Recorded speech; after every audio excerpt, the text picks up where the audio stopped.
Hello and welcome to a review of the Lego SpongeBob set, The Chum Bucket. This was released, I believe, in 2007, I think it's 2007. And it is a SpongeBob set, and I've reviewed Glove World, I think. But this is, I got a bunch of SpongeBob sets recently. This one I got for $5, which is so cool, because this is such a fun set. But yeah, let's talk about it.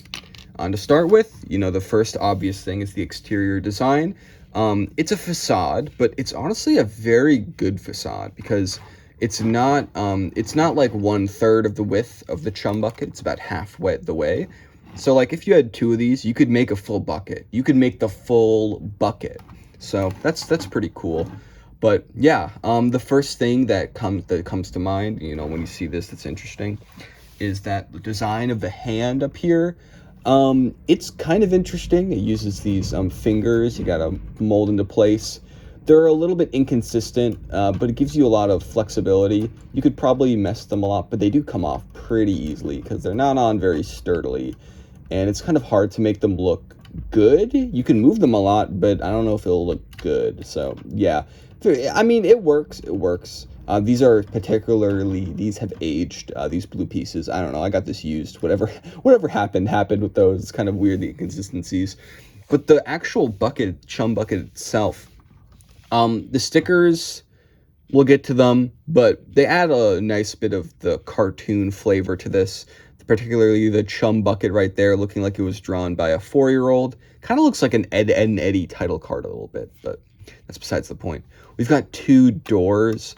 Now, there are actually some pieces of interest here. These doors are very weird, and I think they're exclusive to the set in brown, which, brown was kind of making a comeback during the mid-2000s in Lego, but whether that's a good thing or not, we'll get into.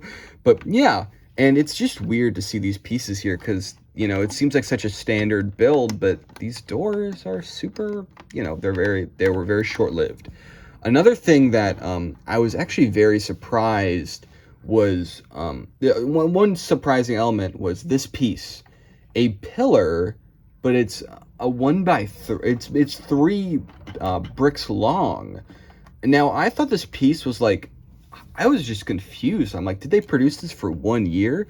But no, it's actually been used for a long time. It's retired now. This is one of its last hurrahs. But I was just shocked this piece had like a 30-year lifespan, given how niche it is and how they already have a pillar piece. But go off, I guess. I'd also like to say I like the blue here. It adds an extra color to make it less, more interesting. And I like that. I think this set would have worked a lot better with the old grays and dark grays that used to exist in the Lego system, but at this point they were retired, so I understand that. But yeah, aesthetically, it looks pretty good on the outside. Let's get into the stickers. Stickers in Lego sets are a very contentious issue, and while I think they're a lot more agreeable now, in 2009 and before then, they were atrocious. They were flaky, they were not thick, they you couldn't repeal them and put them back on. They're just not good, and they age horribly. Lego sets from the 2000s do not age well.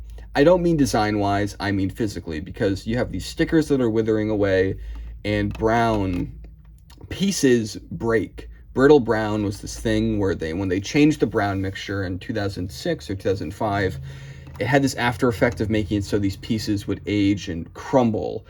And that just makes, that makes stuff like this from Sandy's rocket. This is like a ticking time bomb where this could just basically break at any moment. Any piece could just crack in half. And when you have pieces like this that are exclusive, that's just not something you want. And it really hurts the funness of these sets. I'll try to, ignore that. But like with stuff like this sticker would look, if this was a higher quality sticker, this would be a way more aesthetically pleasing set. But it has this like kind of gross feeling where everything is just a little off. And, when it comes to characters especially, I think the SpongeBob series was maybe the very last to have stickered assembly, which is this technique where a sticker will be put over 2 different pieces, kind of locking them together. And given that and this isn't stickered assembly, the other SpongeBob, the this guy is. This is stickered assembly, and the sticker's actually aged pretty good on the top part, but the bottom has been destroyed. But this is a technique that they wouldn't do again for obvious reasons. It really hurts the longevity of Lego in these sets. I'm shocked that these two characters are in as good condition as they are, because they are, very easily destroyable, and that's why on Bricklink I think this guy is like $15 or something. Let's get into the figures now that we're talking about character based. First, we've got Plankton. He's a 1x1 cylinder. It's a pretty cute design. It's a very cool way to get Plankton in there. Very silly. He has this burger, which is from an early episode, maybe the episode Plankton itself, where he sneaks into, I think the Krusty Krab or SpongeBob's brain or something, and you're able to kind of replicate this with this this lever or seesaw, I guess, and I really love this inclusion. You can just flick him anywhere. He goes really far, which is just so much fun, and it's sort of like in the instructions, it's not really shown what exactly you're supposed to do with this. And I love how that can kind of give the builder or whoever, it really makes people think of what exactly can you fling with this. And basically any small thing in this set can be thrown with this seesaw, including this little tank build, which actually slots in pretty nicely. You kind of have to really force it if you want it to actually go somewhere, but it does flip around, and it's so much fun. It's so much fun, man. The play features are just, they're great in this set. This in particular. The other ones are more like doll-esque, role play kind of deal, but it's really fun. Let's go back into detail about these minifigures. I kind of got off track. This is the Robot Customer. It's an okay little build. Again, it's aged horribly. I've had to tape the sticker back on because it was not sticking. Yeah, it's fine. It kind of works as kind of a third party, because it kind of feels like the set feels a little empty. It doesn't feel empty, but like character wise, there's no minifigures. So, you want the brick built dudes to kind of fill the void, and they do when you have so many of them. Same with the Robot Spongebob, which is a really fun design, and I like the graphics for his sticker. I just wish it wasn't so brittle. But yeah, it actually plays into the set pretty decently. You stick him in here, Plankton does experiments on him, or the real SpongeBob. Looking at SpongeBob himself, he has an exclusive face print where he's looking shocked, which is a really funny cartoon design. I really love it. SpongeBob is a weird figure. His head fits on like this over a standard minifigure torso, and he actually has a good space in this set. He fits into here. This little, pod, this experimentation pod, which has a sticker. Lots of stickers. Again, these have not aged that well. But one thing about this little section that is very not good is that it's very, it's on this turntable that does not stick very well. So I went through the liberty of adding a 2x4 plate right there to kind of make it work a little bit better. The other side build we've got is this tank. And it's kind of funny seeing a tank in this set. You've got this little space for Plankton, which is cool. Because, Lego was, all about not making tanks. And specifically not making green pieces, just so they won't, so people wouldn't make tanks or gray pieces. And here we have a tank in a SpongeBob set for, a younger audience. But I really like this design. It's very toyetic, very dense. I really love it, actually.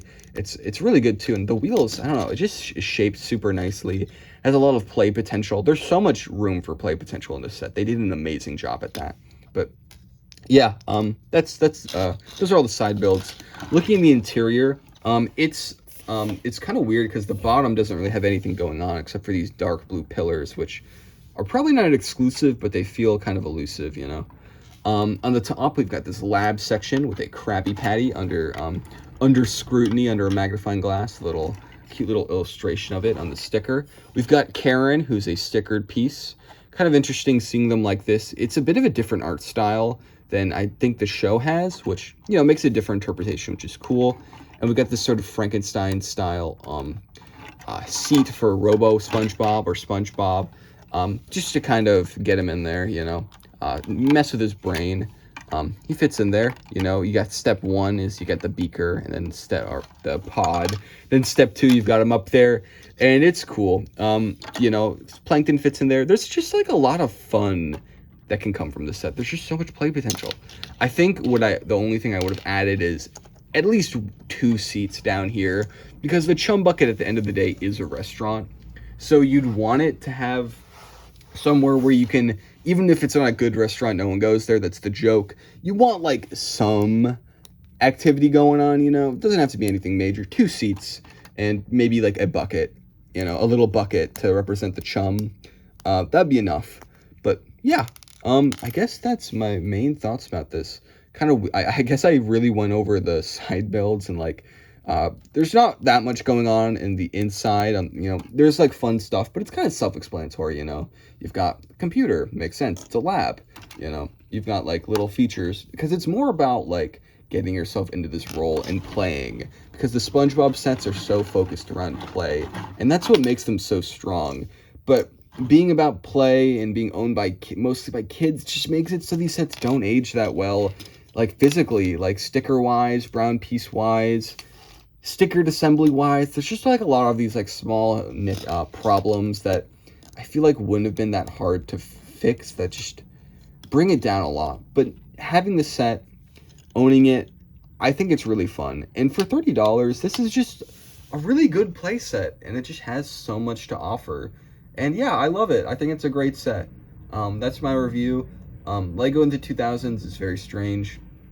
It's this in-between where there's still like a lot of charming old feel to like the set design, but you know, these sets just don't age as well as the ones from the 90s, physically, because of stickers and all of that. You know, they don't clean up nearly as well, and it's a shame, because they really bring a lot of interesting ideas to the table, and they were really going for something fun and whimsical in that same way without it being over detailed. Like, this is a great fun playset. And SpongeBob itself has such a lineage on Lego form. You know, the cartoony style would be carried on into the 4+ line and stuff like that. Just like all this cartoony fun, and it all came from here. And that's cool. That's all I have to say, I guess. Thank you for watching.